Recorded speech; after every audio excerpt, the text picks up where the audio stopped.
Hi. Hi. I'm just crazy, yo. I don't know what to tell you.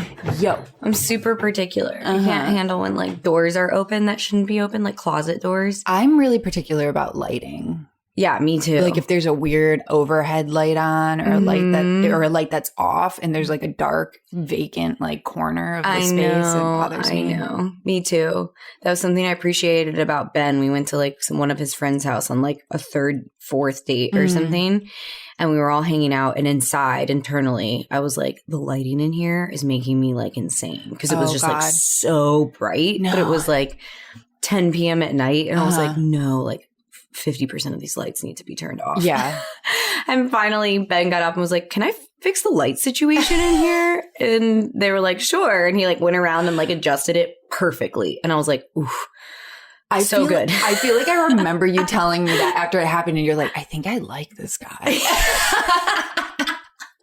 Because wait, it's like a silly, subtle thing, but it means there's like a level of like awareness that's like on the same like wavelength as you, yeah, which is important. Yeah, because the other thing is we have the same like tidiness level, which is so nice. That's real important. And actually. Also, I've never had that with a partner before. I'm always the one who's like so much more OCD, like clean than they are. Whoa, yeah. So it's like a source of conflict usually. Right. But when the person you're with is like on the same wavelength as to how they like things, it's just like a simple joy that you just didn't know you needed in your life. Like teammates.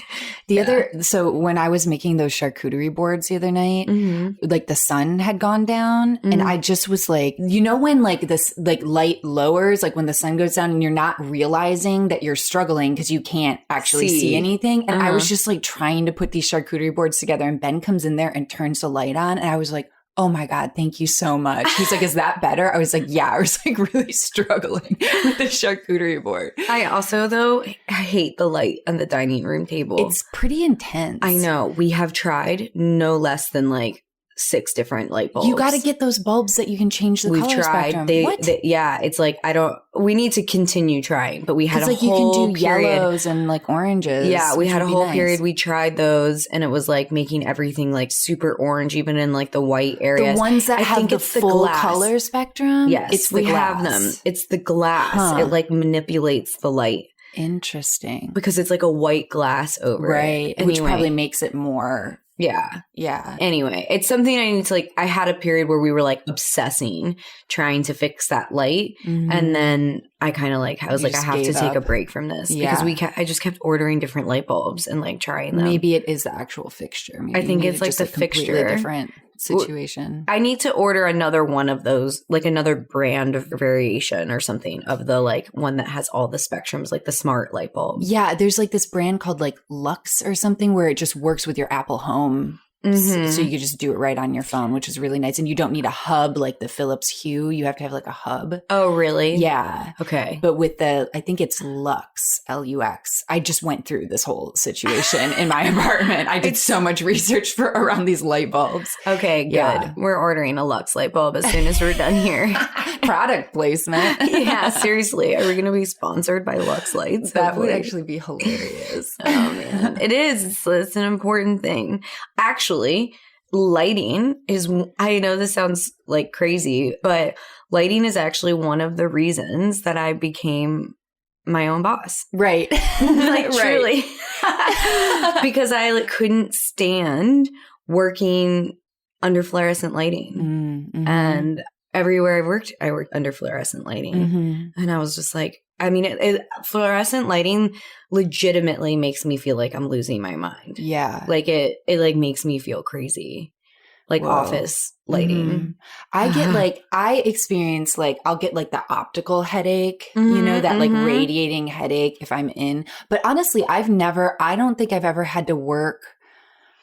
Well, no, that's not true because I have had teaching jobs where I've been in like the fluorescent classroom situation. But you know what? I think I always had the lights off as much as I could and just like window light. Yeah. I would, that's like, anytime I've had like a office or whatever where there was fluorescent lighting, I just try and go sit by a window and like sit as far away. So there's like natural light. But it's like that plus another, like, I just think it's funny because like when I would be talking about like Write Your Way to Freedom, the course on helping people like learn copywriting so that they can like start their journey into entrepreneurship if they're not already there. But like when I write the copy, I like think about like pain points that made me want to be an entrepreneur. And it was like fluorescent lighting. Yeah. It getting dark at 5 p.m. in the winter and like coming out of like work and it being dark. Like that also used to fuck with me Soul crushing. so hard. So hard. Even though they sound weird, they're like two major motivators for me being like, I just like can't. Well, they're these like cannot. Environmental things, right? Like it's your space that you're in. And that I think affects you so much. I know. I think I used to be hard on myself for being like sensitive. But when I realized that I could actually like make life better and like little things like that compound on each other and add up to like a higher quality of life. Right. You know what I mean? Like when you could like enjoy the lighting and like be working in a space that feels good, like it adds up and it like makes a difference. Absolutely. And it's worth listening to. And I wish more people like had felt like they had the permission to like do that. That's exactly it. It's like so... We normalize so much discomfort that actually like deeply negatively affects our lives, but we like normalize it because it's just what's been done or it's just what you're in, instead of like giving yourself permission to be like, fluorescent lighting makes me miserable. Like, and if I could change this one thing, I feel like that would like significantly increase like my happiness. And that can be enough. Like that's enough of a reason. Yeah. You know? Yeah. I mean, it's funny because it's like such a big deal for me. Like one of the first times, like early date that Ben and I went on, we were waiting for our reservation and across the street, there was this store. And he was like, let's go check out that store. And I was like, sure. And I went in and the fluorescent lighting was so overwhelming that it actually like I started to feel like nauseous. And I left, but I like didn't want to tell. And so I'm like standing outside and he was like, are you okay? Everything good? And I was like, well, you're going to think I'm crazy, but like I like can't handle that like fluorescent lighting that was in that store. And he was like, whoa. Yeah. And so it's like one of those things that I don't know, being sensitive is seen as like weakness, right? And so, and I have like never wanted to be seen as weak. So that is an interesting thought. It's like a whole thing that you kind of like deny yourself because you're like, well, what am I going to do? Complain about the fluorescent lighting at work and ask if we can add a few plants? Like, no. But really the answer should be yes, because you spend like 8 hours a day there. Right. Like, and if that would so like big part of your life. Yeah. Yeah. So this whole idea about, I don't know, I'm trying to think about initially like being an entrepreneur or like what got me into that way of thinking. Like motivations. I mean, I feel like yours is from, which is a very common one, is like being a mom and it being so much easier to fit entrepreneurship into your life as a mom rather than a traditional 9-to-5 job. That's like, I feel like 90% of the people that come through Write Your Way to Freedom. Are new moms who are like, I still want to like contribute. I still want to earn money. I still want to do something intellectually stimulating, but I cannot like go into I don't want to go into an office from 9 to 5 and like miss out on my like children's lives. I think that's a huge reason for a lot of people. It's like the only option is to be your own boss. Exactly. And I think I've never had a 9-to-5 job. Oh, really? Yeah. Wait. I don't think so. Because of, okay. Not really. Like the only ones and they were like short lived, I guess, like being a teacher, and I was like a theater and art teacher. So it wasn't like I had a classroom and like all my kids, I taught like actually the whole school that I worked at, this little school. I worked at a wedding dress shop. That's a full-time job.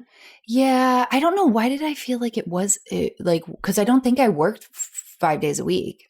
Oh, okay. Doing that. I think at that time in my life, that was like 3 days a week, and I was like tutoring like a student. So I've always had these like hodgepodge jobs. I did work at a wedding dress shop once, and that was like a whole situation. Mm-hmm. And then I did work in an Italian bakery, which just is like during Christmas, up at like 3 a.m. Just during Christmas, and I was just like frosting cookies. Oh, did you have to get up super early? No, because I wasn't baking. I was just frosting cookies. Like, so it was like a normal shift. And I listened to every single like Invisibilia and like every single like Radio Lab and everything like that. Oh, that sounds so nice. And doing things with your hands. Like, I actually really kind of loved that. Oof. Yeah. Lovely. That's my favorite thing. Yeah. And that's like how I've like crafted my life. What can I do with my hands? But yeah, while listening to podcasts? Yes. Yeah. So that it's like, I don't have to work too hard with my brains to do with what I'm doing with my hands. Right. So that I can like pay attention to the podcast. Yeah. But yeah, I think you're right. I think it was because I was going to school to get my like teacher's license to teach like college level literature. Like that was the goal. And then I found out I was pregnant with Evie. How old were you when you got pregnant with Evie? 23. Yeah. So I mean, there was like no time. There was no time. There was no time in there. Yeah. Yeah. And I remember like I kept going to school. Going to school with morning sickness, like sitting in a fucking classroom with morning. I remember one time one of my professors like walked up to me and she was like, "You like are peaked." Like, she was like, "Do you need to like leave?" And I was like, "Yeah, I actually have to go. I'm like so sick right now." Did they know you were pregnant? Uh-huh. Oh, okay. Yeah. Yeah, because I was like, I was like puking, like I had like morning sickness. I was like, not okay, and so I had to tell them. Even I like didn't tell anybody else in my world, but like my professors You're like, you knew. need to know. Yeah, like you need to know this. Like this is like But anyway, and then after I had Evie, I was like, oh, I can't like So I would teach. Like I've always taught piano lessons. I've like ever since. I mean, I started teaching piano lessons when I was like 17 or 18, and that's something I had always done. And that was really great because I could charge $20 for a half-hour lesson. And if I had like 10 students, that was like very little time for pretty decent money. Yeah, and that was something that I did when my girls were little. And then I would teach like extracurricular classes. So I would teach I taught like poetry classes and I taught theater classes for like, a lot of them were homeschooled kids. And that was really fun. And I like tutored kids. So I kind of always was like hodgepodging work together and like these like little in like a little mini entrepreneur where it was just like this. It wasn't anything big or fancy. It was all like relational and working with kids and teaching.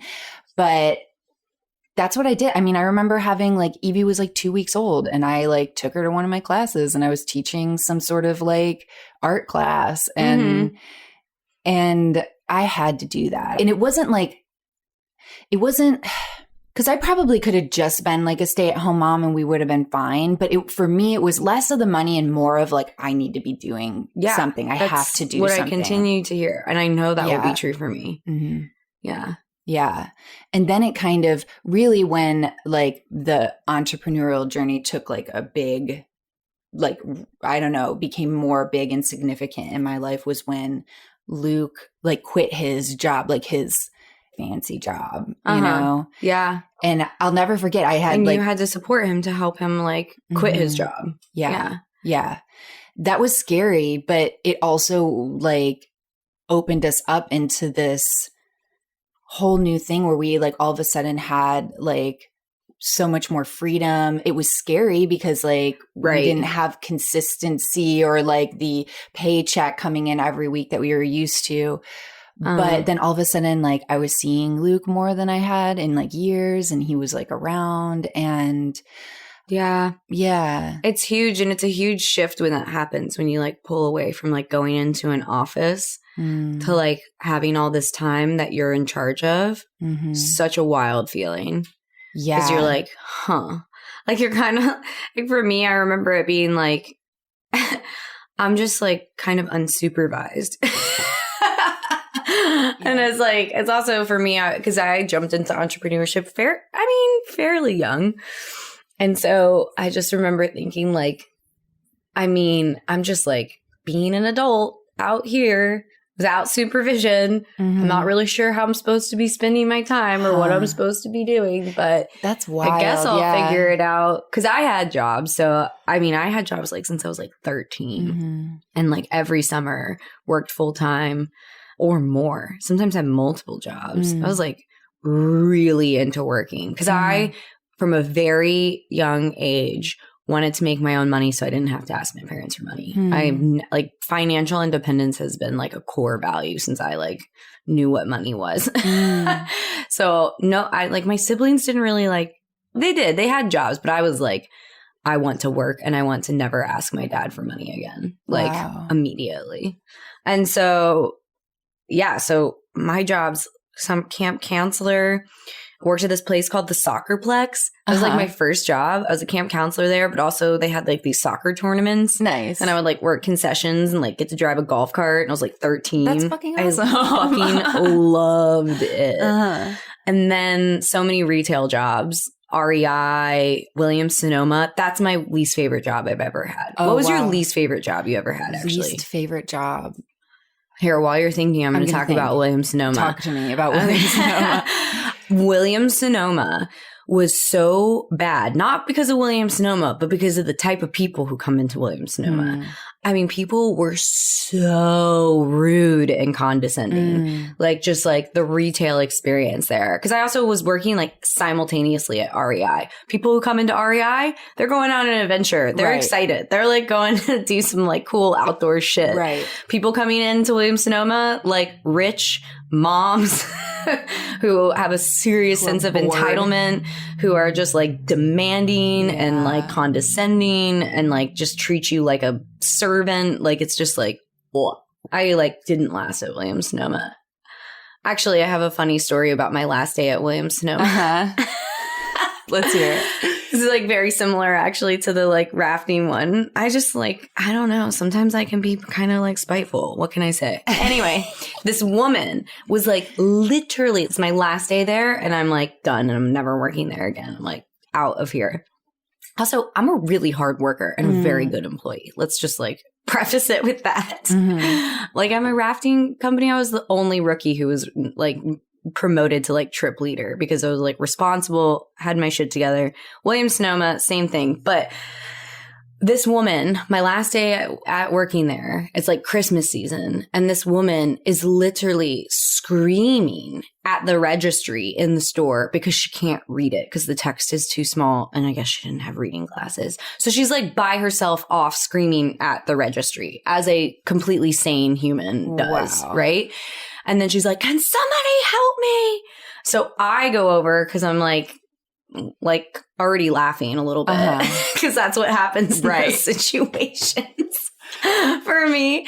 And I'm helping her and she starts screaming at me and just like yelling at me. And I'm like not taking it personally at all because I'm like, you're a lunatic. Like, okay. And so I help her get her situated. She purchases the registry gift and now she's like browsing. Meanwhile, I clock out after she's like screamed at me and just been like crazy. So I clock out, done with Williams-Sonoma for the day. And over in like the sale area, there were these like bowls that I really wanted. I actually still have them. Oh my God. There were these bowls that I wanted. And I was like, last few purchases, go over. She's holding one, like it's a set of 4, but they're sold individually. Okay. Or there are 4 left, I should say. So it's not like everything is individual. She's holding one of them. And I'm like, fuck no, this woman is not buying these bowls. So I go and I walk over and I pick up the other 3. And then I just like continue like looking at the rest of the thing. And she's like, excuse me, I was looking at that. And I was like, you're looking at the one that's in your hand. I'm getting these. Oh my God. And she was like, no, I was thinking about getting them all. I was like, oh, well, I'm getting these 3, but you're welcome to have that one. And I just like walk away. She's like, you can't do that. And I was like, I can. It just did. And then I just like ignore her and she gets frustrated and eventually puts the bowl down and I pick it up and I go and I purchase it. And I was just like, Sarah's a winner. I'm like, what's wrong with me? These stories are not painting a good picture, but I just was like, ugh. But yeah, those are retail jobs, wine and cheese shop in college, raft guide. And then my 2 like real jobs were working on, which are both crazy when you think about it. One was working at the paper mill in Brevard, Augusta, doing like research work. It was a hazardous waste site. Right. So I had to go get like trained in like managing or handling hazardous waste. So I wore like hazmat suits and like dealt with like, there was like mercury and in some of the soils that we had to deal with, and like arsenic. And one of my jobs was to go in these buildings that were being prepped for demo, and I had to like take in like a 4 gas meter to make sure there wasn't any gas that was going to like make me pass out. And I had to like take note of things that needed to be like carefully removed before it was demoed. So like, I don't know, there's all these like things, because the paper mill was completely like its own entity. Like they did their own water processing. Oh, wow. It's like why Brevard exists. Okay. Do you know that? No, I don't think I do. Oh, okay. So Custa is like literally Brevard was like created around this like paper mill. Okay. It was the first manufacturer of cigarette papers and Bible papers in the U.S. Whoa. A German came and did it. And it's because the Davidson River has such high water quality, as a lot of the rivers in that area do. It's like very like pristine. Anyway, so they did all these processes, which are like no longer done by companies because they were extremely toxic. And also like, I think our processes have gotten better. But because of that, there was like all this hazardous waste like all over the place. And it was actually a Superfund site, meaning that it was one of the 100 most toxic places in the U.S. Holy shit. Yeah. Whoa. And the Superfund refers to the taxes that are put on hazardous waste materials to pay for the cleanup of these sites. Okay. And then the EPA goes in and starts like chipping away, trying to clean them up. Basically, I'm obviously oversimplifying all of this, but our project was actually like had a private developer who came in. Anyway, so like it was such a bizarre like experience. Did you enjoy it? Did you enjoy I actually really enjoyed it. Yeah. I also really enjoyed who I worked with. Like I like love those people like to this day. Like my like bosses, quote unquote, like were like some of my best friends like at the time. And I lived with them. I like ended up moving in with them. How funny. Yeah. That's amazing. And so it was great. I loved it because it was like some lab work, which was fun and like nerdy and like research, and then and science, and then some like field work, which I also really liked. Yeah. So many weird things. Like there was a point where I don't know, if, like you weren't supposed to take any of but I was like a college student. So I did all this weird shit, like sneaking furniture out of demo buildings for like our friends, like apartments. Because there was all this really cool furniture from Highlands, like really nice furniture. I actually still have artwork and like lamps and stuff. That they were just going to. Yeah, they were just going to like, I was noticing that they were like literally demoing like everything. And I was like, there's so much stuff here that's like cool. Wow. And so I started sneaking like furniture out, but because the demo company technically owned everything. So I wasn't like supposed to like take it or sell it. But I just started like cool. Like I remember there was this like neon green shag bench. And I was like, this is fucking amazing. And I like took it and like gave it to one of my friends because we're all in college and we're like, one, free furniture. Two, it's like super retro. Right. We were like, this is fucking amazing. Yeah. So I'm like sneaking out furniture, and me and this guy that worked there, we literally, because like work was starting to get slow, but we had to be like on site and we were still like obviously getting paid. We started like driving the truck around and filling the back of the truck up with scrap metal.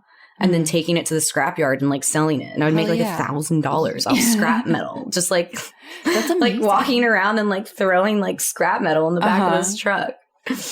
Anyway, like that was my copper pipes. Or yes, literally like, found a piece of copper. Like that was like super exciting. And then there were like so many other fun things that came out of it. Like there was like a landfill. Like the landfills are like a super sloped. I don't know if you've ever seen it. It looks almost like a atrium. Is that the right word? Amphitheater. That's the word I'm looking for. And we would, when it would snow, sneak into one of the landfills because I was like, this is the best sledding hill ever. Oh my God. And we would go sledding down these like landfills, and there was like a ledge in the middle. So it would create like a natural jump. Ramp? So you would like launch into the air. I'm pretty sure like all of my friends who I took sledding there was like, that was actually like, I like seriously hurt myself. Right. It was like serious, hardcore, like dangerous, like sledding. And also everybody was drinking because we're in college and we would do it in kayaks. So we would do it in like whitewater kayaks, and you would just like launch like 20 feet into the air and come like, I mean, so many injuries. Oh my God. So working at a Custo was like a highlight of my life, really. Yeah.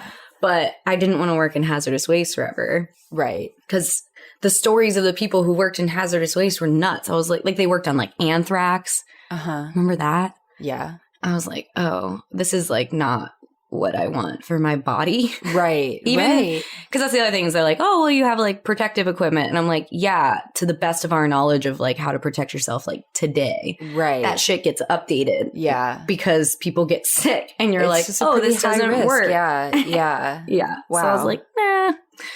But and so because you were saying that was like my first real job. That's your first real one. And what's your next second one is the sugarcane one. That's right. Okay. Yeah. So that was the sugarcane one. And we talked about last time where I like was on a research grant. And then after that, I was like, I mean, then one of the core moments that made me want to be an entrepreneur was at the sugarcane job. A woman walked into my office and told me essentially that I was working too hard and making everyone look bad and to work not as hard. And I was like, this is not for me. Whoa. Yeah. That's wild. So that was like one of the main things that made me decide to be an entrepreneur. Because I was like, I work hard and I like enjoy figuring things out. And I want those earnings to be passed on to me. Yeah. And not have to like go back to because to continue to earn more money in like research, I had to go get a PhD, which I wasn't that actually sounded exciting to me. What didn't sound exciting to me was the debt. I was like, sure. Because I have this thing with money where I'm like, I will not be controlled by money. Yeah. I think that the worst job I ever had. And yes, what is it? It's like, I love hearing about people's worst jobs. Yeah. Like, and now that I'm like thinking about it, like I just had such a strange, like weird hodgepodge. Like I never worked in retail outside of like working at that wedding dress shop, which might be the worst. It's a toss up, I guess. That job was really hard. One, because I was like in a really hard time in my life. And two, like I didn't have like a ton of fun selling wedding dresses. Why do you think that is? Because I think it was just like the type of people that would come in there.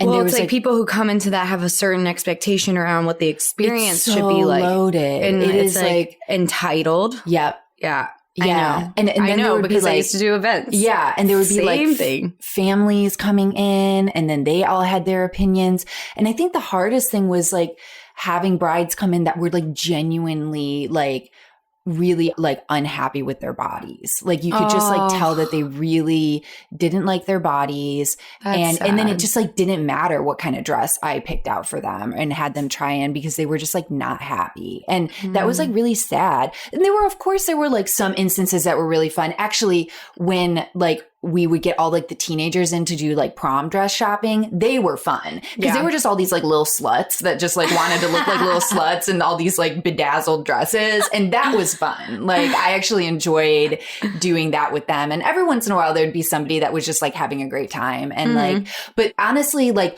the worst client to come in were like the mother-in-law, like mother of the bride, mother-in-law, like these older ladies. Yeah.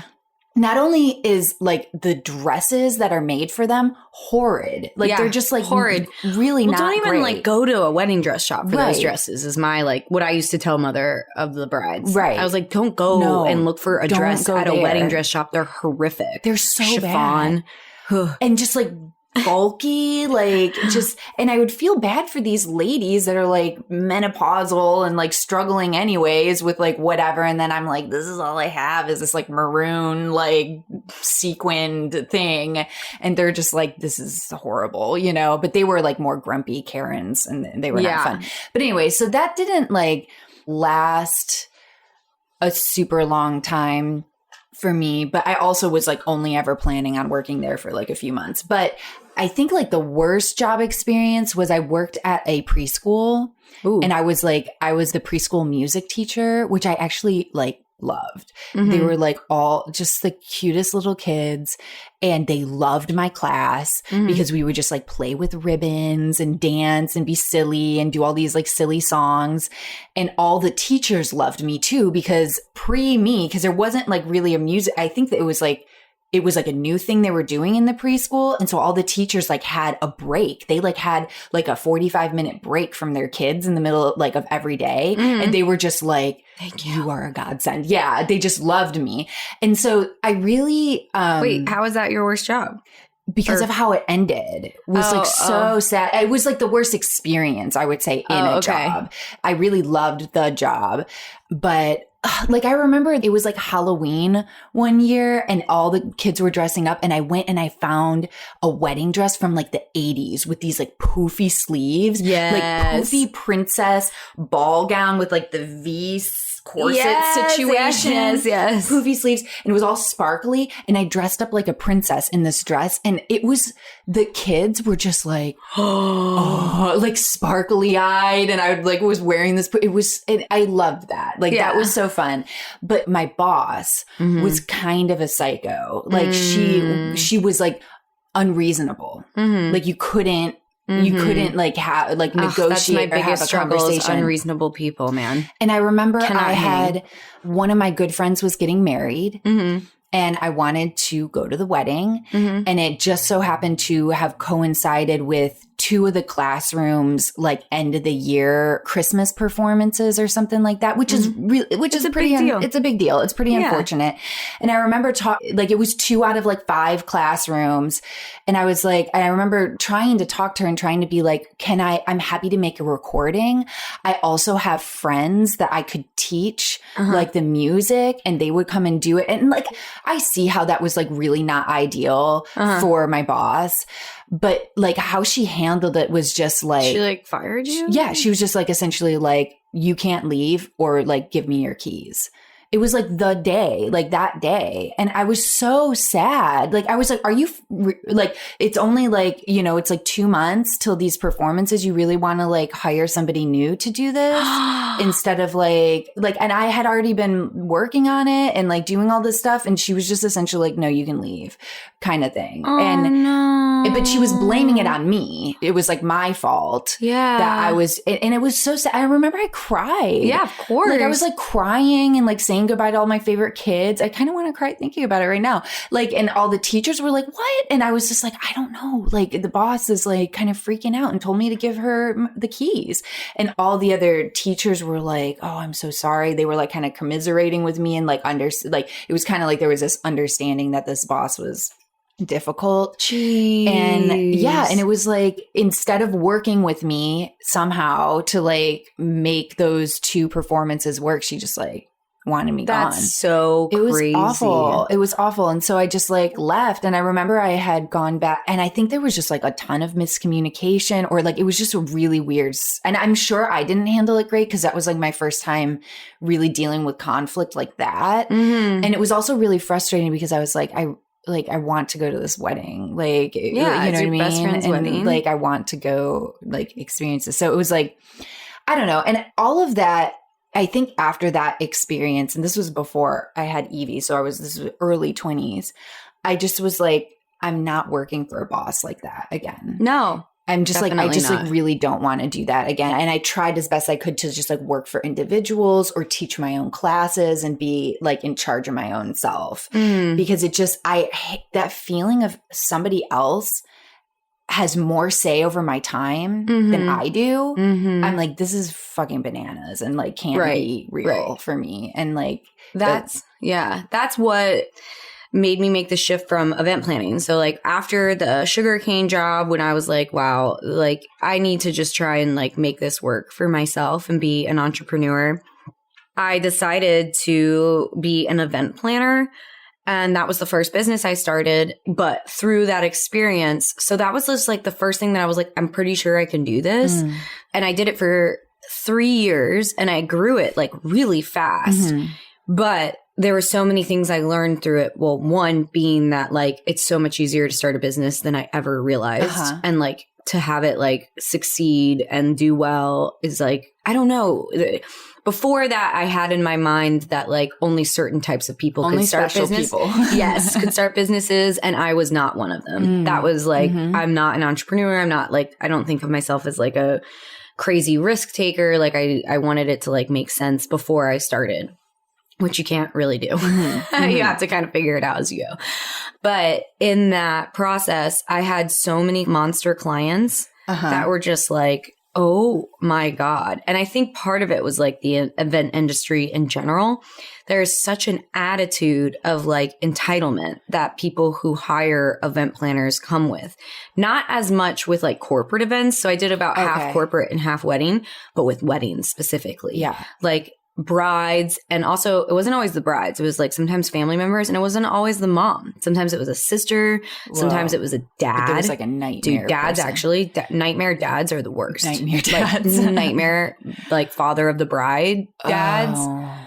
Oof, so bad. There was one. Go ahead. Sorry. Well, no, I was just going to say, like, when I met you and we were first hanging out, I remember you were on the tail end because I remember you being like, this is the last fucking wedding I'm ever doing. It was like some Russian wedding or something. No, it was an Indian wedding. It was an absolute nightmare. And I remember the mother of the bride was one of the biggest like monster humans I've ever met in my life. She was a horrible person. Wow. Sorry, keep going. No, I feel like I remember like you getting like us sitting down and trying to do one of our podcasts or doing something, and you'd be getting like these emails or these calls from this woman and just being like yeah, I have to deal with this crazy thing right now. It was a mistake. I should have not taken it. It was my very last event. It left a very bad taste in my mouth. She was so awful. She was so awful, not just to me, but to her daughter. Like, I felt so bad for her daughter. I was like, I cannot believe that you've turned out to be such a like kind, sweet person. Wow. Being raised by this like woman. She was so awful. These stories, I'm like, they just stand out in my mind because they're the worst. I'm not like, it's like, I'm not this confrontational really. Because most of the time it doesn't seem worth it. But like, she was so awful that at the end of the wedding, I wrote her an email that was like, not only did you make that impossible every step of the way, but you sabotaged relationships that I had been building for like 3 years. Fortunately, they know me and have had enough experiences with me to know that it wasn't actually a reflection of me, but of somebody I was working with. Wow. And I was like, and I really hope I forget like that. Like it was just like at the end, like I really hope that you like do whatever you need to do to like move through the world with a little bit more grace. Wow. Like I was like, I have to say something to this woman because she was screaming at people. She screamed at me at one point. And the thing is she was screaming at me because she would do like, I cannot tell you the number of times I was like, I need this information from you. You need to pick this. You need to pick this. I'd done other Indian weddings before, like really incredible, like successful ones, many. And she would literally like hire people and not tell me about them. And so like on the day of the wedding, a band shows up that I'm like, who the fuck are you? Oh my God. A band shows up to do the ceremony when we had already hired like a DJ. Whoa. And I'm like, what? Like, what? And so there were so many things that she did that were just like, I mean, like, I think she just had to be like a classical like narcissist. Yeah. That's the only thing that like makes sense to me. Yeah. And I felt so bad for her daughter. She just looked so like defeated. I mean, that's so sad. It was really bad. It was really, really, really bad. Yeah. Anyway, that's not always been the experience. But there is something I think about inherently in like the event industry where people have like a sense of entitlement. I think my theory is that brides have never managed that like amount of money before. And so to them, they're like, this is an incredible amount. And I mean, it's true. It is an incredible amount of money. It's all going to happen on one day. And so that just puts pressure on them for everything to be perfect. But also I think they tend to think, well, I'm spending like this amount of money, like you owe me something. And it just plays out in their attitude towards how they treat vendors. Now, on the flip side, vendors do this every fucking weekend of their life. Right. Have dealt with a million of you, you know, are good at what they do. I mean, some, right? Obviously, there are exceptions. Are professionals and like do not deserve to be treated like children. Right. And so oftentimes my role became like managing the relationship between brides and their vendors because they just were so awful to them. Right. And also had incredibly unrealistic expectations. Like they would send you like, you know, a floral display that they found on Pinterest and they'd be like, I want this. I want a wall of peonies. And the florist is like, cool, that's going to be $20,000. Right. And they're like, but I want to pay $500. Right. Like it can't be that hard to put together a wall of peonies. And florist is just like, yeah, I've heard that a million times. Fuck you. You know what I mean? So it's just like these brides come in with zero understanding of how it works and incredible expectations, zero understanding of what things cost. And so it was just like, my job was like managing expectations basically, and also like family therapy. Right. Because that was the other thing is like the way that like families like treat each other during weddings is like bonkers to me. I'm just like, the amount of times I would be like, guys, this is actually about you getting married. You know, this is what the day is actually about. It's not actually about the colors of linens. Right. Like, I promise you, no one's going to notice what shade of ivory you choose. Wow. I mean, I do love like detail. I'm a very detail oriented person, but like some things I'm just like, you're never going to remember like what shade of ivory you chose for that tablecloth. And on the day up, you're probably not going to even like see the tablecloths. Right. Because you're not going to pay attention to them because you're going to have so much else going on. It's such a, like, I feel like the whole wedding culture and the expectations around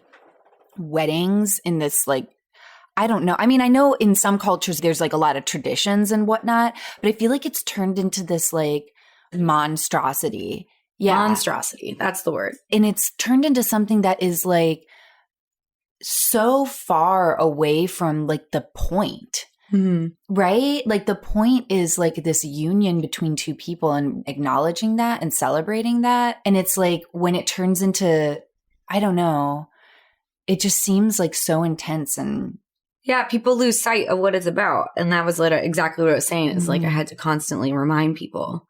But that was a learning experience for me because what I came out of that process beyond like, okay, it's easier to start a business and be successful in it than I ever could have imagined. Also, like it's important to think about, obviously you can't predict everything, but when you like start an entrepreneurial thing, thinking about like who the people are you're going to be interacting with. And also it got me to a place, especially with that last one, where I was like, I refuse to work with anyone who feels like they're going to treat me like that ever again. Yeah. Like ever. Because there are people like that even when I work with like copywriting clients. And I just like, if I sniff that and like the first few meetings, I'm like, no. I mean, one of the biggest name clients that I've worked with, he's an incredibly famous doctor, was one of the most horrific, condescending, like cruel, like people to work for. And I just was like, this is not worth it. Like, bye. See. And he was like, good riddance. And then like 3 months later, he was like, wait, will you come back? And I was like, no, like, no amount of money or credibility will ever get me to come back and work for you. I remember this. Yeah, he was I remember horrible. when that was happening. He's a bad person. Yeah. Like a really bad person. I actually saw him give a keynote speech. And at one point, like the slide had a video on it. And he was like, excuse me, this isn't playing. Who's in charge? He starts like berating the like tech team. In the middle of his keynote. Like you got like a real glimpse into like who he was as a person, like totally like broke his like professional and like in front of like thousands of people. And I was just like, there he is in all of his glory. And then it was because he didn't press play on the like fucking video. Like the tech guy had to come up and be like, you have to press play. That is a miserable And he was like, human. oh, I'm sorry. And I was just like, oh. So like learning that there's no amount of money in the world that makes it worth it to work with those people is such an important lesson, I think, that you can only learn on your own. Right. There are like, I feel like when you are starting off like being an entrepreneur and it's like scary, like you're betting on yourself, right? You're like being like, I can figure this out and problem solve this.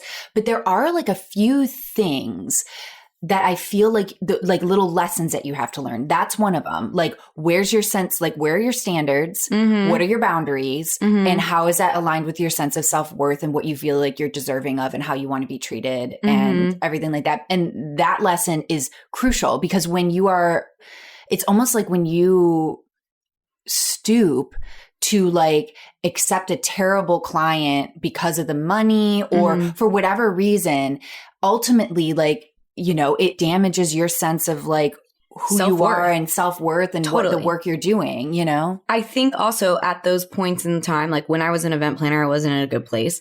When I was working with that client, that doctor client, I was not in a good place either. And so I think that I like thought that that was just how life was, that there were always going to be some difficult clients, that I probably like didn't think I was like going to get anything any better because of who I was and where I was in my life. Money obviously played an important role. And so for me, what I've learned also in like working with other people who are like new entrepreneurs is sometimes it doesn't help to explain to them that like you're worthy of something better than this. It's like really because you abstract, have to like get there. Well, the thing that I have found that really helps people is I explain that what I've learned is that your energy is a very dynamic resource. Like your time is a finite resource. And so you have to really protect that. And that's important to keep in mind. But your energy is a dynamic resource. So if you're doing things that are draining, like if you have to do an hour call that's like with a horrible client that's incredibly draining, that's going to affect you for hours. Yeah. Whereas, or you sit down to write for them, like writing for a draining client is like, that's so hard because you're just like, fuck this person. Right. And now I have to produce something like with like good like energy. Right. But if you're doing something that's like exciting and lights you up, like time flies by. Yeah. You feel like you could go forever. Like, you know, when I'm like creating something I'm really excited about, I can work for like 12-hour days and it feels like the best thing. I'm loving every minute of it. Like it doesn't feel like a drain on my energy. I want to get up and do it tomorrow. I'm falling asleep excited and maybe having a hard time sleeping because I'm so energized. Yeah. And so that is the thing that I have found that helps people say no to those clients. Because I'm like, you have to say no because you have to protect your energy and focus on things that give you more energy. Yes. Because then days get easier. And that has been more effective in getting people to actually take action than saying like, you're worthy of a client better than that. Yeah. I didn't feel that way starting out. I think that is like, that's exactly it. That's so huge. Like going with being conductive to your energy, going with your energy, even stuff like, I don't know, like there is a distinction between, I was actually talking to somebody about this the other night, but there's like a distinction between listening to your energy, listening to your excitement, all that good, juicy, like I could work on this forever. And sometimes when that's not there, when you don't have that energy there, I found that it can be, for me, one of two things. Either it's not like the right time for whatever that is. For me, like the timing isn't landing. Or it's like, I actually have to I have to push through some like fear or resistance or something. And a lot of times it's that, like a lot of times that is sapping my energy and that it's actually something within me I need to push through. I mean, this is outside of like, you know, like the outside thing, if that person is draining or not, but. Right. I think that's an important distinction. And that's something that I think takes time and is a really important thing to work on is kind of cultivating your sense of understanding around whether or not what you're experiencing is resistance from like fear or resistance from like intuition because something is wrong for you. That's exactly that is like one of the most important things you can work on as an entrepreneur. I mean, in your life in general, but when it comes to like doing stuff for your business, I think it's especially important because you're like, I also do believe that if you take it too far and only work on things that light you up when you feel like they light you up, like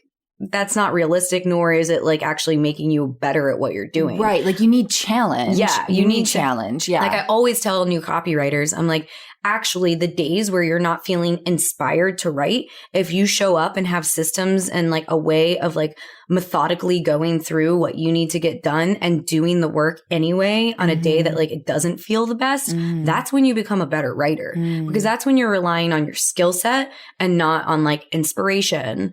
And so I think it's actually really important to know that it is so worthy of your time to push back on resistance and show up and do the work.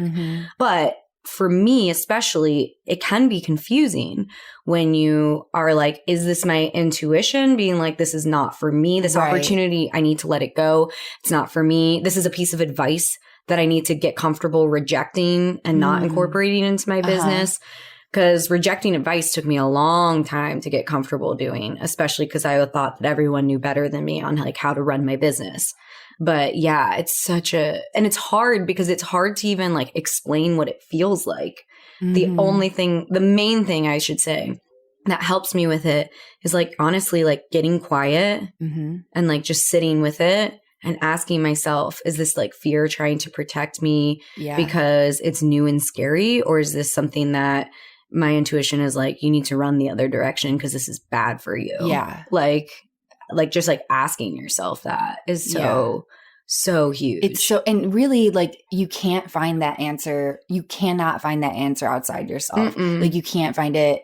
You have to get quiet and sit with yourself. Or if you have a good friend that can like ask you questions, that's really great. Yeah. You know, because if you're feeling really confused about something, just have somebody ask you like yes or no questions. Yes. And like go through that process. So huge. Yeah. You know what's interesting though that I'm thinking about is because like right now I'm in this window of, which I love so much in my work because I'm getting to be like in like this artistic creative space with making jewelry. And honestly, like if you were to have told me like 2 years ago or 3 years ago that like I would be like in a studio working as much as I want on like jewelry collections, I would have been like, I arrived, like I achieved the thing. Cause that's like all, even through like all the teaching and all the things that I had done through the years, all I wanted to do was like something artistic, like that I could genuinely like have a pure expression of creativity and then somebody would pay me money for that thing. Like it's like just what I wanted. But you know, it's really interesting because like thinking about just when your energy is behind it or your inspiration is behind it, it's like, it's really wild when it's like a creative expression. And I feel like there's a lot of crossover with copywriting because it's writing. Like it is a creative thing that you're doing, you know? But it's like when you catch that like current of creative inspiration, it is that like I could go forever. And then when I try to make myself stop because I have to eat or I have to sleep, that's the I'm best. Just thinking about it. You know what I mean? It like doesn't I'm like stop. eating as fast as I can so I can just get right back to it. I know. Like I'll get in these like these currents where, or having to pee. I'm like, no, I don't want to go to the bathroom. There's no time for this. I get in the same thing. I'm just like in my studio in this like. Can you just put like a catheter in? It's like an Ali Wong thing that I related to so hard. Yeah. She was like, because when she gives birth and they gave her like a catheter, she was like, do you know how much more shit I would get done in my life if I just walked around with my like pee bag? That's hilarious. And I was like, oh my God, I wish, because I hate going to the bathroom. I really do. I'm always like, this is such a waste of time. That is hilarious. It is like when, especially when you're like really into what you're doing. I mean, I remember being a kid and feeling the same way. Like I was like really into playing. I know. I would be like shaking my leg and my mom would be like, you need to go to the bathroom. And I'd be like, no, I don't. And I'm like shaking my leg. And I'm like, I'm having too much fun. She's like, look, you're like shaking. You need to go pee. Listen, I remember, can I tell this story? This is a hilarious story. It's tangent. Should we do this tangent? Yeah, do the tangent. Always do the tangent. This was like one of those times like where I couldn't go pee because I was having too much fun. And I remember I had to have been in like first grade or something like that. And I had a friend, her name was Sam. And she was like I remember she was like real tall and lanky. And she was over my house and we were playing. And do you remember those jungle gym situation things with like the block colors and they had like the 4 walls and there was like that little arched doorway? I remember she was being really goofy and making me laugh and I had to pee so bad, like painful level needing to pee. And I was actually trying to leave to go to the bathroom and she like ducked under the little arched doorway to go into the jungle gym. But one of my sisters, they were like playing chase or something. One of my sisters grabbed her and was like trying to pull her back through the doorway and she was just banging the back of her head like on the top of the doorway and making all these goofy sounds like it was this like circus it was like thing. Out of a cartoon. And I peed my entire pants. I just like was standing in the front yard and it like just laughing and peeing. Were you yourself? Oh, I was mortified, but I was also like, there's nothing I could do. Like I was trying my best to leave and go to the bathroom. And, but like, I do have to say, and this has happened a couple times for me, but not, sometimes I was like actually like peeing and not actually just like peeing my clothes, but laughing really hard and peeing is like, one of the best feelings. It's almost orgasmic. Like it's like I I don't know that I can say I've ever done that. Are you I'm so for real? sorry. I feel like you laugh really hard a lot. Yeah, and you've but- never peed because of it? No. I'm feeling like a disappointment right now. And I think this is like maybe something that runs in my family because like my aunt and my mom, like they would tell stories about like peeing, laughing so hard that they pee. And I remember like, I mean, maybe like a little bit. I don't know. No, you have to like let it go. Okay. Like the full floodgates. Like, oh no. I can't believe I'm talking about this, but it is a really great feeling. Well, we are going to have a podcast on all things that embarrassing really stories. embarrassing. I know. And I was just like, kick it off right here. Yeah. I was just like 7 and that was what had to happen. And it was just happening. And oh my God. And then I ran and like rinsed off and changed my clothes and went back to playing. It was great. It was just what had to happen. but yes. It's a great feeling. I recommend it. Create a good environment for it. You know, preferably don't have clothes on. You know, I don't know. Is this like crossing over into fetish territory? Yeah, probably for sure. Anyway, I feel disappointed now that I haven't experienced this life experience. You need to experience it at some point. Okay. Well, now like when it happens, I'll know I have permission to just like piss myself. Like there was one time I was in Scotland. This is the moment that I'm just going to keep going here. I'm going to be embarrassed about this later. I have nothing to contribute, so keep going. Let me contribute. I was like 19. I was in Scotland and I was like, I was with a group of people and we were literally driving the perimeter, like the northern perimeter of Scotland. And so there was nothing. It was like sheep fields and like rubble and sheep. Like she had like this romantic expression on her face. Sheep. I love sheep. And there's not like civilization, right? So we just had to like do nature peas all the time. And I had to go so bad. And so did one of my friends. And so we were like running into the sheep, like rolling pasture. Sounds like a dream. Trying to find we wanted to find a place to pee that was like relatively like, so everybody which doesn't exist in Scotland, which right? everybody in the bus, couldn't see. So we like went on the other side of this little hill, but we were like on the side of a hill, which is hard to squat and balance and pee like when you're not on level ground. And I was kind of hoping you were going to hide behind sheep, but okay. No, there wasn't like, and then they moved. No, I'm just kidding. That actually would be hilarious. No, so we had to like hold each other. Yes. We had to like hold onto each other so we wouldn't roll down the hill. That's a technique. Were you like cross hands? Did you cross hands? I've done that before. No, we were just clinging to each other. But like holding another woman like while we're trying not to topple down this like sheep field hill and we have to pee so bad. And then we are crying, laughing anyways, and then peeing like probably on our own feet because we're just like trying so hard. I was just like, this is great. Like this is exactly right. And it was just the most hysterical moment. And I was just like, amazing. I didn't know you had like a laugh pee, like I don't think fetish. I realized until like right now, but I think I remembered like that. I was like, I'm so glad that I'm peeing because if I was laughing this hard, I would be peeing myself anyways. I'm glad like the point of I'm this glad is that we're actually peeing. That's so funny. But like, yeah, just laughing really hard. This is a thing. I didn't know this was a thing and for you. And it feels just like great. It's just like this complete so, like, release. Big release. Complete release. It is. That's why great. It's like orgasmic. It's just this like huge release. Especially when they're like in pain. I have to go so bad. This is hilarious. Yeah. Oh my God. I did not even know. I didn't know it was a thing. I didn't know it was a thing for you. I'm just like, I feel like a whole world has opened up to me. I can't wait to pee my pants laughing. Yeah, I think it's like, that's like a bucket list thing. A bucket list thing. I feel like I have a little bit, but nothing like what you're describing. So when you just have to like, you relinquish to what's happening. You just submit to the experience. That was a tangent. What were we even talking about? We were talking about being entrepreneurs. How did we get there? How did we get to peeing our pants laughing? I literally don't know how we got there. I don't either. We were talking about intuition versus fear and cultivating that. Still nothing. And no connection. Oh, man. That's wild.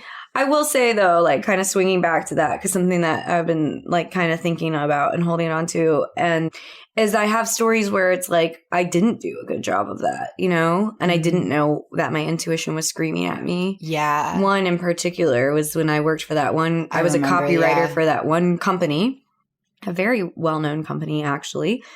And the CEO is horrible. He's I think he's actually like a con artist. Mm-hmm. And it's crazy because he's known as being a very good philanthropic person. Although if you look into his history, he like should definitely be in jail. Whoa. But anyway, long story short, I went to go meet him. He like flew me out to meet him. And actually it was me and like 3 other girls. And the whole like process of like meeting him and getting to know the company and getting to know him, there were so many scenarios in which he was so cringy. But I thought that I was just like, after like spending this day with him, there were so many scenarios. Like there was one point where he got on a Facebook Live with some doctor and then after kind of mocked her. I was just like, oh, if you like compliment people, they'll like believe anything you say and eat right out of your hands. Like shit like that where you're like, oh, like you're actually like a really bad person. Many, many, many stories just bragging about wealth, mocking people that were like, I thought were good people. Yeah. Anyway, so I leave spending this day with him and I literally actually went to a restaurant to eat sushi because that's what I do when I'm sad is I eat sushi. It's true.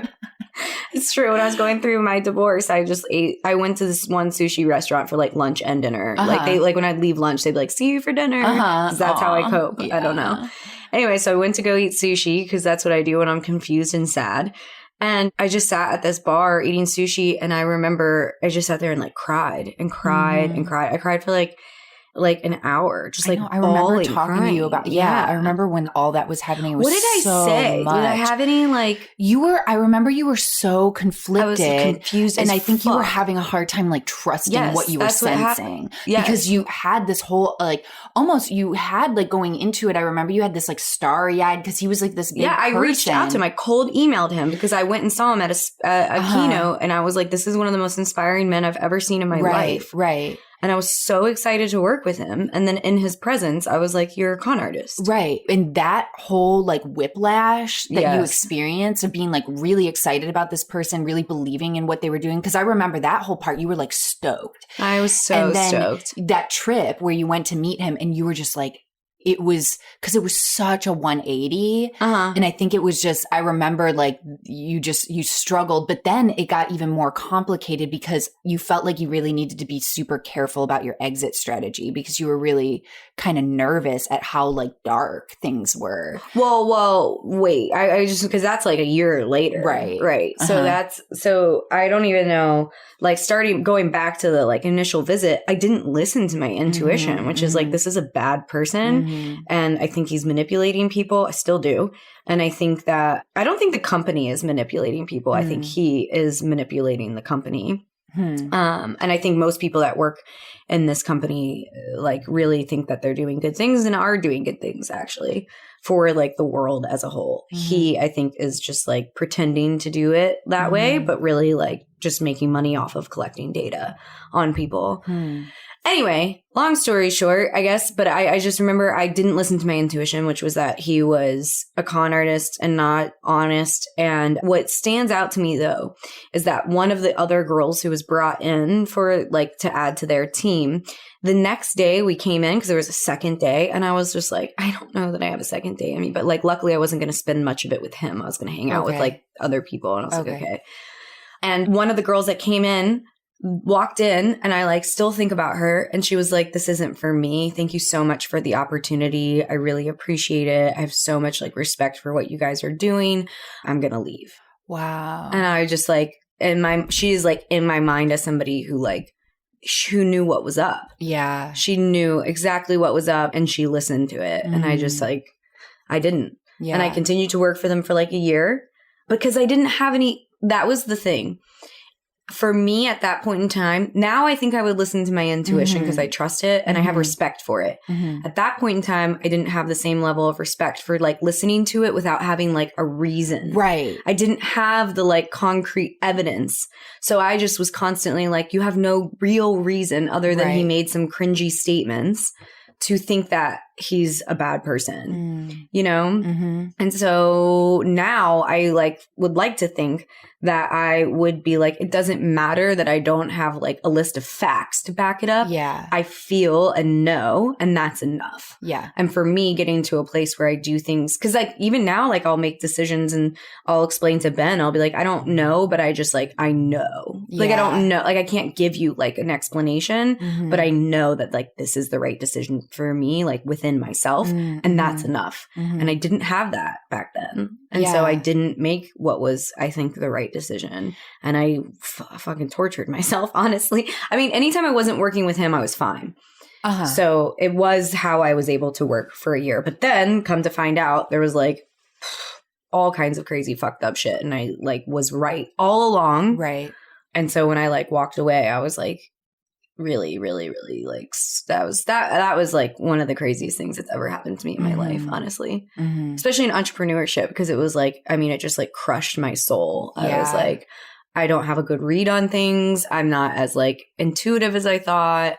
I'm an idiot. I don't know what I'm doing. I have no like, I just like, I need to like go like crawl in a cave. And actually I went to Bali. That's what I did. Right. That's right. Yeah. I was like, I need to take a step back from like life. And I went to Bali for 3 months, and that wasn't really the right move either, but I guess it probably was in some way. I mean, it's the story. Like that whole bit, the thing is though, you have to learn about, you have to go through something. I think we all kind of have to go through something where we have to learn that lesson. That's true. That you need That's to. True. You need to. No one could have taught me that lesson verbally. I couldn't have read it in a book. No, you had to experience not trusting your intuition, suffering because of it, and then learning, wow, this deserves like my utmost respect, you know? That's true. And I think we all kind of go through stuff like that. If you can come out of the other end being like the lesson, the takeaway here, like of course you're going to go through like, I'm an idiot. I don't have a good read on things. I don't like you. Not trusting myself is also one of my big like triggery stories where I'm like, whoop, there it is. I can't trust myself. I knew it all along. But like working through that or seeing you work through that and ultimately land on the place of like, I need to trust myself more. Right. And like, especially that initial gut reaction, like that deserves my respect. If you're in the presence of someone and it makes you cry for hours after, like, listen to that. Listen to that. Worth listening to. Yeah. And I think that whole, actually, this is like one of my most favorite things to like talk about though, because it's like, we don't have a very good understanding of what intuition is because you can't, like you said, it's not like hard facts. It's a feeling. But I feel like we can tap into some sort of other space, like energetic thing where it doesn't make sense, a knowing, an inner knowing, and it doesn't make sense to our brains. But when you think about like how, I don't know, like my understanding of even like a certain level of like elite, you know, business and whatnot, that's like extremely important. These like businessmen that like, they've got a good feeling about this and they're going for it. Like it actually, there's a certain place where that becomes like the most valuable thing. Absolutely. Is your intuition. And like, because you're constantly cultivating it through new experiences and through, just new experiences, novel experiences you've never seen before. And as you like grow, you know, obviously your like skill set and knowledge base, but also your like ability to trust your intuition. It's like the best thing that you can do for yourself, I think. Yeah. It's actually something that I tell. It's funny. There's so many like pieces of advice that I tell my students of Write Your Way to Freedom. One of them is about charging, right? Like I'm like, here's what you should charge when you're starting out. And so many people don't listen and charge less because fear, self-worth, whatever, imposter syndrome, right? And I always tell them when they come back with the story of, oh, I should have listened to you. Because that's what they do often. They'll be like, I should have listened to you and like charged because I went through this project. It took so much more time than I realized. And it was like barely worth it in the end based on what I charged. And I always say to them, I'm like, the thing is like you needed that experience. Right. Because you can listen to my advice all day long. And like, maybe you will listen to it, but you'll always have that little voice that's like, is she right? I don't know. But now you have that experience to be like, okay, now I understand why that piece of advice exists. I have my own personal experience to kind of like reinforce this idea. And now I'll actually implement it. Yeah. And there's so many lessons like that where I'm like, you can hear me say it all day long, but until you like make that mistake yourself, you're not going to internalize it. Yeah. I mean, that's like what I really, really believe. Some people do. Some people are really good at taking advice and being like, I trust that. Yeah. I actually feel like I'm pretty good at that. Yeah. When it's like someone I really respect, I'm like, okay, I believe you, and like integrating it. But some lessons you just have to learn yourself, for sure. Yeah. And I think it's like, because when you let yourself go through that experience and you get curious about it, you just have a good connection, like coming out of that and understanding, like, what does when you're having an intuitive hit, like, what does that feel like? Yeah. Nobody can tell you that. No. You know, you're the only one that can learn that about yourself, and you have to be curious about yourself. You know, you have to not be judgmental. It's like a knowing. Do you feel it in your body? I feel it always in my gut. And I feel, and when something's wrong, I usually feel like almost like butterfly nausea. Usually want to cry and I'm not sure why I'm wanting to cry. When I'm crying and I don't know why I'm crying, that's like really important. Yeah. And I need to like calm down and like listen and be like, something is like definitely like rocking me. Yeah. And yeah. It's so good. It is. It's seriously so good. I, especially as someone who tried to be like, took pride in, I mean, there was periods where I was like, I haven't cried in like months, years. I like used to like brag about that shit. I can't fathom. I know. You're like, what? I know. I've mentioned that to Ben before, and he's like, who is that person? And I'm like, yeah, I know. He's like, you cry every day. I'm like, yeah, I know. Yeah.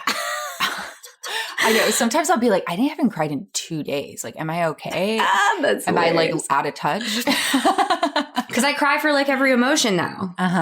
It's not just like sadness. Actually, I feel like sadness isn't often the emotion that makes me cry. It's all kinds of things. Yeah.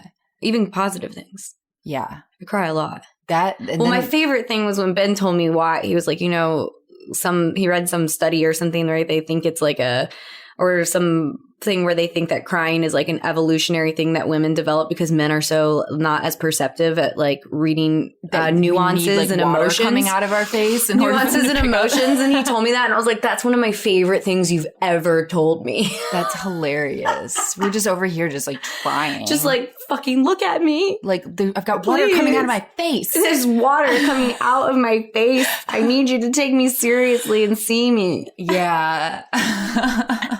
I love that so much. I actually tears. I don't know. Tears are a whole thing. And I feel like I want mine to be like noticed and like acknowledged. You know, I don't want mine to be noticed. See, I feel I'm like sunglasses on, like trying to hide. I guess certain circumstances that makes sense. Like if I don't know. I just like. There's been times where I feel like I've let myself have a big feeling, like even with strangers, and it has like created opportunity to connect with humans on like a really beautiful way. I'm definitely going to disagree with you. That makes me so uncomfortable. Well, yeah. I mean, I think that makes sense. I think that makes sense. I mean, only because like, well, now not as much, but like definitely like if somebody started like crying in front, it depends on who it is actually. Like, not like that I'm disagreeing with you. Like, I'm just saying that's not my experience. Like, I don't know. That's like so different for me. Yeah. Such a different, like.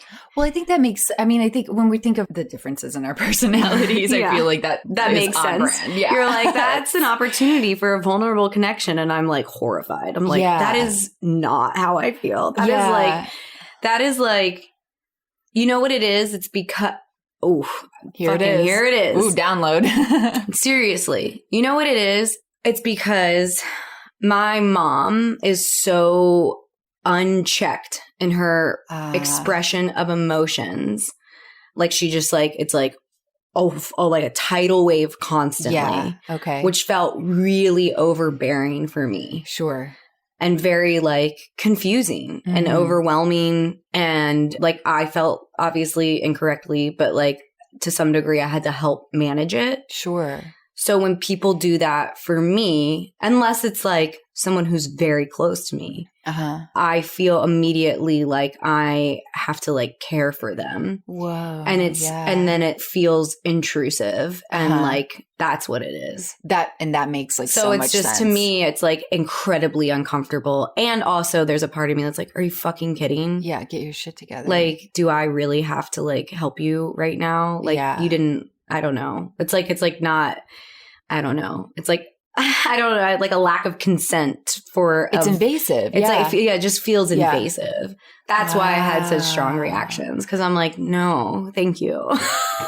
That's so interesting. But I will say it's changing. Like it's changing. And it's also like, okay, for example, I just had this mentorship program and I felt like on most of our calls, someone cried, me or them. And it was great. And it was beautiful. Yeah. So it's not like that. Because we were talking about like really big, deep, like life realizations and like self-limiting beliefs and things like that. And like that felt really good. Yeah. So it's not as true as it once was, but my gut reaction was that. Yes. There we go. And that makes that you did such a good job there. Thank you. That was a really great example about like how to uncover a belief around like how you feel about something. You did a fucking great job. It was amazing. And choosing to not want to feel that way, because that's what's happened throughout like the last 5 years. Honestly, mostly through my relationship with you.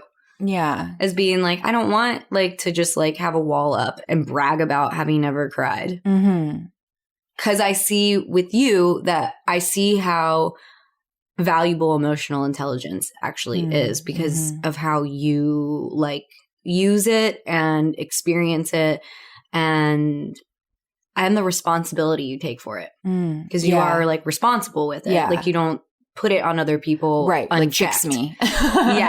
Yeah. But it's like, you know what? And I've had people say that to me. Like I get that like I allow myself to express myself, to be vulnerable, and if that's tears or whatever, but I am really intentional about making sure that the people know that this is my thing. You do that with your girls. And it's my responsibility. Yeah, like, and actually, like, that's like one of my favorite things. Like, I see you do it. It's like healing for me to see you tell your girls that they're not responsible for your like sadness and tears. I'm like, oh my God. And so now I can have like a real sad bubble and be crying, and they'll like hug me and they'll be like, "You're all right, mommy." But I have this sense, like they know that I'm going to work through this. Like they know that I'm going to come through this. They know it's not their responsibility. Like, and I don't know how many times, like we have like certain things that I'll like say to them often, but one of them is, whose emotions are you responsible for? And they're like, mine. You know, and you're not responsible for anybody else's emotions. And also like trying to normalize, like, it's okay for me to be sad right now. And I can like move into a different space, or you don't have to be near me if like you're not wanting to like feel that feeling, but like, this is okay. And I'm going to work through this, and I'm not always going to be this way, but I'm letting myself feel. And so we've like normalized like emotional expression. And I just like, and I think that is important, especially coming out of like the whole, like, if you're tough and strong means you don't cry, you know? And I don't know. I love thinking about it and talking about it, but that makes so much sense that you had this very conditioned idea around emotional expression is invasive. And then it means like you have to fix something, or you have to help something. Yeah, you have to like help someone to like. And it's not consensual. Like you're not consenting to have to help you about this something. And then shifting it into like people that you know, and trusting like that taking responsibility for yourself is like, This is one of the things I love about entrepreneurship, is that the personal development I feel like you have to do to have it bring your life ease and enjoyment rather than the hustle and the stressed out, like whatever that people love to glorify. The personal development that you have to do, it just spills over into your life. And so like when you're an entrepreneur, all this work that you do internally, it benefits like you and your business and your income and your impact family, in the world and your family. Yeah. So it's like you literally don't have to give like your leftover hours at the end of the day to trying to like be a better mom, be a better like spouse. You're like spending your whole life really working and trying to be better across the board. Yeah. And it all just like integrates beautifully. It's so, that's what I love. And it is the most about being an entrepreneur. Right. Yeah. Because it is such a massive opportunity. Like just the things you overcome, not only is it tapping into like understanding your need for either more time or you're not being in fluorescent lightings or like understanding what your needs are, feeling deserving of having a life that you can create, that like taking risks or doing the work to try and feel deserving. Because I just really feel like so much of my life was that. Yes.